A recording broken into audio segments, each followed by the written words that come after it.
सन 1192 राजस्थान की धरती, रात का अंधेरा छाया हुआ है। हवा में धूल उड़ रही है। दूर से घोड़ों की टापों की आवाज आ रही है। एक राजा जो कभी अजेय था, आज अपनी आंखों से अपना साम्राज्य टूटते देख रहा है।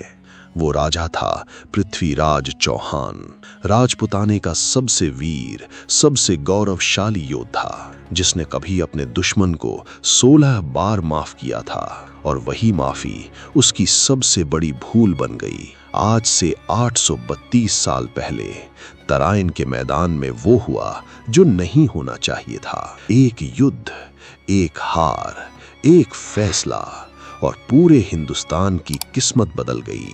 सोचिए, अगर उस दिन पृथ्वीराज ने एक अलग फैसला लिया होता तो क्या आज का भारत कुछ और होता? क्या 800 साल की पीड़ा एक पल में टाली जा सकती थी? ये सिर्फ इतिहास नहीं है, ये हमारी अपनी कहानी है।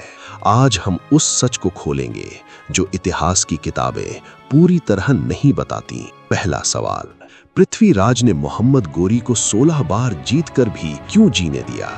दूसरा सवाल, तराइन की पहली लड़ाई में जीतने के बाद आखिर क्या गलती हुई? तीसरा सवाल, क्या पृथ्वीराज के अपने साथियों ने उसके साथ धोखा किया था? चौथा सवाल, अगर वो उस रात भाग निकलता तो क्या वो फिर लड़ सकता था? और पांचवा सबसे बड़ा सवाल, क्या ये सिर्फ उसकी गलती थी या पूरे राजपूत समाज की? इन सभी सवालों के जवाब आज मिलेंगे, लेकिन पहले थोड़ा रुकिए। अगर आपको इस तरह की छुपी हुई इतिहास की कहानियां पसंद हैं जो आपको स्कूल में कभी नहीं पढ़ाई गईं, तो अभी इस चैनल को सब्सक्राइब करें, बेल आइकन दबाएं ताकि कोई भी वीडियो मिस ना हो। हर हफ्ते एक नई कहानी हमारे उन पुरखों की जिन्हें इतिहास ने भुला दिया।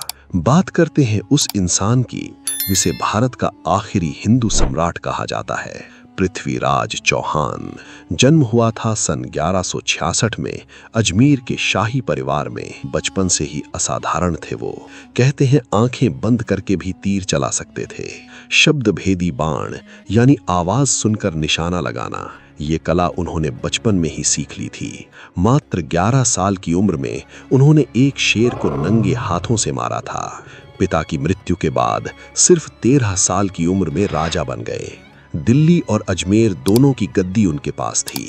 उस वक्त उत्तर भारत का सबसे ताकतवर राजा। उनका साम्राज्य फैला था आज के राजस्थान, हरियाणा, दिल्ली, उत्तर प्रदेश तक। लेकिन पृथ्वीराज सिर्फ योद्धा नहीं थे, वो कवि थे, विद्वान थे, प्रेमी थे। संयोगिता, कन्नौज के राजा जयचंद की बेटी, एक ऐसी प्रेम कहानी जो इतिहास में अमर हो गई। पृथ्वीराज ने संयोगिता का स्वयंवर से अपहरण किया राजा जयचंद के सामने, उसके दरबार से। ये प्रेम नहीं था सिर्फ, ये एक राजनैतिक दुश्मनी की शुरुआत थी। जयचंद जो पहले से पृथ्वीराज से जलता था, अब उसका कट्टर दुश्मन बन गया और यही दुश्मनी आगे चलकर हिंदुस्तान की तबाही का कारण बनी। अब बात करते हैं उस दुश्मन की जो पश्चिम से आया था, मोहम्मद गोरी, गजनी का एक शासक जिसकी नजर थी हिंदुस्तान की दौलत पर। गोरी महमूद गजनवी का भतीजा था, उसी गजनवी का जिसमें सोमनाथ मंदिर लूटा था। गोरी ने पहले पंजाब पर हमला किया, लाहौर और मुल्तान पर कब्जा जमाया। फिर उसकी नजर पड़ी पृथ्वीराज के साम्राज्य पर। सन 1191 तराइन का पहला युद्ध। गोरी ने हमला बोला पूरी ताकत के साथ। पृथ्वीराज ने उसे ऐसी मात दी कि गोरी घायल होकर भाग खड़ा हुआ। ये जीत इतनी बड़ी थी कि पूरे राजपुताने में उत्सव मना। लेकिन यहीं पर वो पल आया जो इतिहास का सबसे महंगा पल साबित हुआ। गोरी पकड़ा गया था, वो पृथ्वीराज के सामने था। बस एक आदेश और सब खत्म हो जाता। लेकिन पृथ्वीराज ने वो आदेश नहीं दिया। उन्होंने गोरी को माफ कर दिया। राजपूती परंपरा कहती थी, गिरे हुए दुश्मन पर वार नहीं करते। ये उनका धर्म था, उनकी मर्यादा थी। लेकिन यही उनकी सबसे बड़ी भूल भी थी। इतिहासकार बताते हैं पृथ्वीराज ने गोरी को कुल 16 बार माफ किया। 16 बार। सोचिए जरा, एक दुश्मन जो बार बार आता रहा और माफी मिलती रही। हर बार गोरी लौटता और हर बार और बड़ी सेना लेकर आता। पृथ्वीराज के मंत्री चेतावनी देते रहे, महाराज ये दुश्मन नहीं सुधरेगा। लेकिन पृथ्वीराज की उदारता उनकी ताकत थी और उनकी कमजोरी भी। दरबार में बैठे कुछ राजा अंदर ही अंदर पृथ्वीराज से नाराज थे। संयोगिता अपहरण का बदला जयचंद अभी तक भूला नहीं था। कहा जाता है कि जयचंद ने गोरी को गुप्त संदेश भेजा था, आओ मैं तुम्हारी मदद करूंगा। पृथ्वीराज को हराने में ये देशद्रोह था, अपने ही भाई के खिलाफ। एक हिंदू राजा ने विदेशी हमलावर को बुलाया। इतिहास में ये पल भारत की सबसे बड़ी आंतरिक कमजोरी को उजागर करता है। राजपूत आपस में लड़ते रहे और दुश्मन ने मौका भांप लिया। सन 1192 तराइन का मैदान, आज का हरियाणा, करनाल के पास। गौरी इस बार आया था 1,20,000 सैनिकों के साथ, घुड़सवार, धनुर्धर, हाथी, तोपें, एक विशाल युद्ध यंत्र। पृथ्वीराज की सेना भी कम नहीं थी, 3 लाख सैनिक, 300 हाथी। लेकिन संख्या से युद्ध नहीं जीता जाता, रणनीति से जीता जाता है। गौरी जानता था राजपूत सेनाएं सुबह युद्ध शुरू करती हैं। उसने रात को ही हमला बोल दिया जब पृथ्वीराज की सेना सो रही थी। अचानक चारों तरफ से हमला, सेना में भगदड़ मच गई। राजपूत योद्धा लड़े, वीरता से लड़े, लेकिन बिना तैयारी के युद्ध नहीं जीता जाता। गौरी की घुड़सवार टुकड़ियां चारों दिशाओं से घेरती रहीं। पृथ्वीराज के सेनापति एक एक कर गिरते रहे। सेना टूटने लगी और फिर वो पल आया जब पृथ्वीराज को पकड़ लिया गया। वो राजा जिसने कभी हार नहीं मानी, आज दुश्मन की जंजीरों में था। तराइन का मैदान लाल हो गया था, राजपुताने का सूरज डूब गया था। गौरी ने पृथ्वीराज को गजनी ले गया, वो शहर जहां से कभी गजनवी आया था। वहां पृथ्वीराज पर अत्याचार हुए, उनकी आंखें गर्म सलाखों से जलाई गईं। एक अंधे राजा को कैद में रखा गया, अपमानित, टूटा हुआ, लेकिन झुका नहीं। यहाँ एक कहानी आती है जो इतिहास में अमर है। पृथ्वीराज के दोस्त और कवि चंद बरदाई गजनी पहुंचे उनसे मिलने। उन्होंने गौरी के दरबार में एक प्रस्ताव रखा, पृथ्वीराज को शब्द भेदी बाण का प्रदर्शन करने दो। गौरी राजी हो गया। उसे नहीं पता था ये उसकी मौत का बुलावा था।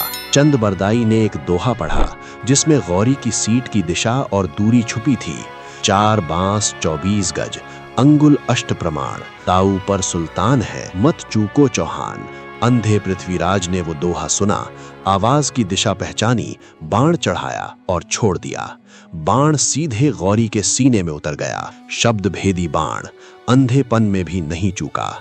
इसके बाद पृथ्वीराज और चंद बरदाई ने एक दूसरे को तलवार से मार लिया, क्योंकि गुलामी में जीने से बेहतर था अपनी शर्तों पर मरना। ये था पृथ्वीराज चौहान का अंत। वीरता से जिए, वीरता से मरे। अब बात करते हैं उन असली कारणों की जिन्होंने पृथ्वीराज को हराया।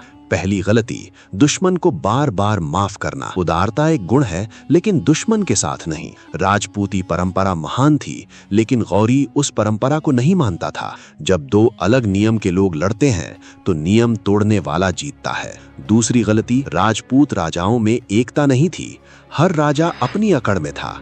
जयचंद जैसे राजाओं ने अपनी निजी दुश्मनी को देश से ऊपर रखा। तीसरी गलती, खुफिया जानकारी का अभाव। गौरी की रात वाली चाल पृथ्वीराज को नहीं पता थी। एक मजबूत गुप्तचर तंत्र, शायद वो रात बदल सकता था। चौथी गलती, युद्ध की तैयारी में देरी। पहली जीत के बाद आत्मविश्वास जरूरत से ज्यादा बढ़ गया। जीत के बाद जो ढीलापन आता है वही सबसे खतरनाक होता है। और पांचवी, सबसे गहरी गलती, अपनों पर भरोसा करना जब भरोसे के काबिल नहीं थे। अब एक पल के लिए इतिहास को पलटते हैं। व्हाट इफ, अगर तराइन में पृथ्वीराज जीत जाता, अगर गौरी उस दिन मारा जाता, तो पश्चिम से अगला हमला कब होता? शायद दशकों बाद, शायद सदियों बाद। और तब तक भारत और मजबूत हो जाता। नालंदा और तक्षशिला शायद आज भी ज्ञान के केंद्र होते। भारत की वो परंपरा, वो विज्ञान, वो दर्शन जो मुगलों के आने से पहले चरम पर था, शायद आज हम एक अलग ही भारत में जी रहे होते। ये सोचना जितना सुखद है उतना ही दर्दनाक भी, क्योंकि इतिहास में अगर नहीं होते। जो हुआ वो हमेशा के लिए हो गया, लेकिन उस अगर से हम सीख जरूर सकते हैं। और यही इतिहास पढ़ने का असली मकसद है। पृथ्वीराज चौहान हारे, ये सच है, लेकिन वो टूटे नहीं, ये उससे भी बड़ा सच है। कैद में अंधे होकर भी उन्होंने दुश्मन के सामने घुटने नहीं टेके। अंतिम बाण वो प्रतीक है उस इंसान के हौसले का जो हार कर भी नहीं हारा। चंद बरदाई ने पृथ्वीराज रासो लिखा, जो उनकी वीर गाथा को हमेशा के लिए जीवित रखता है। आज भी राजस्थान में, दिल्ली में पृथ्वीराज की मूर्तियां गर्व से खड़ी हैं, क्योंकि हार की परिभाषा सिर्फ युद्ध भूमि से नहीं तय होती। कभी कभी जो हार कर भी नहीं झुकता वही असली विजेता होता है। पृथ्वीराज की कहानी हमें याद दिलाती है कि ताकत अकेले काफी नहीं होती, एकता चाहिए, रणनीति चाहिए और दुश्मन को उसी की भाषा में जवाब देना पड़ता है। तो आज का सवाल आपके लिए, कमेंट्स में जरूर बताइए, क्या आप मानते हैं पृथ्वीराज की हार सिर्फ उनकी गलती थी, या फिर ये पूरे राजपूत समाज की कमजोरी थी जो आपसी फूट में डूबा हुआ था? और अगर आप उस जगह होते तो क्या करते? अगर ये वीडियो आपको अच्छी लगी तो लाइक जरूर करें, इससे हमें बहुत मदद मिलती है। सब्सक्राइब करें और बेल आइकन दबाएं। अगला वीडियो भी उतना ही जबरदस्त होने वाला है। अगले वीडियो में हम खोलेंगे कोहिनूर हीरे का वो राज जो आज भी इंग्लैंड के पास है, वो कहानी जो हर भारतीय को जाननी चाहिए। तैयार रहिए, मैं आपसे मिलता हूं अगले वीडियो में। जय हिंद।